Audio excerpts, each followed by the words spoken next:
না, সত্যি বলছি, খালি খালি শুধু চিকেনের ঝোল, চিকেনের কষা খেতে আর ভালো লাগে না। তাই মাঝে মধ্যে ইচ্ছা করে একটু অন্যরকম করে কিছু খাই। যদিও এখন যে রান্নাটা আমি করছি সেটা এমন কিছু নতুন কোনো পদ নয়, তবু চিকেনের কিন্তু এই প্রিপারেশানটা ছোট থেকে বড় সবাই ভালোবাসে। কি ঠিক তো? বাড়িতে লোকজন আসুক, ছোটো কোনো অনুষ্ঠান হোক, ফ্রাইড রাইস, চিলি চিকেন কিন্তু দারুণ একটা অপশান সার্ভ করার জন্য। আর এটা তৈরি করতেও যেমন বিশেষ কোনো উপকরণ লাগে না, আবার হয়েও যায় তাড়াতাড়ি।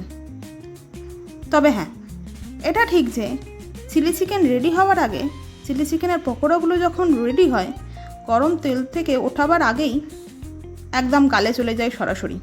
সব বাড়িতেই একই জিনিস। কি ঠিক বললাম তো? রেস্টুরেন্টে আমরা চিলি চিকেন খাই ঠিকই, তবে সত্যি বলতে বাঙালি মানুষ তো, এতে আমার পেট মন কিছুই ভরে না। ওই গোনাগুনতে 8-10টা পিস সত্যি আমার ভালো লাগে না খেতে, মনে হয় আরও বেশি করে খায়। আর এতে হেলথ ইস্যু একটা তৈরি হয়। তাই ঘরে যখন বানিয়ে খায় একদম মন প্রাণ ভরে খায়।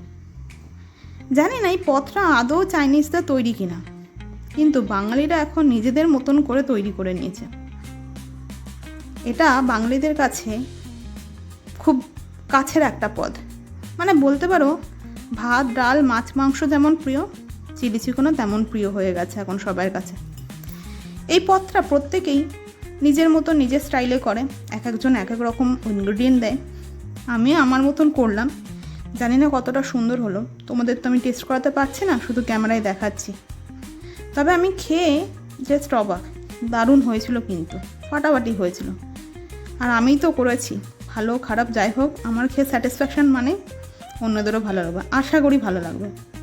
তাই তোমরা যদি চাও চেষ্টা করতেই পারো, আশা করি তোমাদেরও ভালো লাগবে। ট্রাই করলে অবশ্যই কিন্তু কমেন্ট করে জানাবে।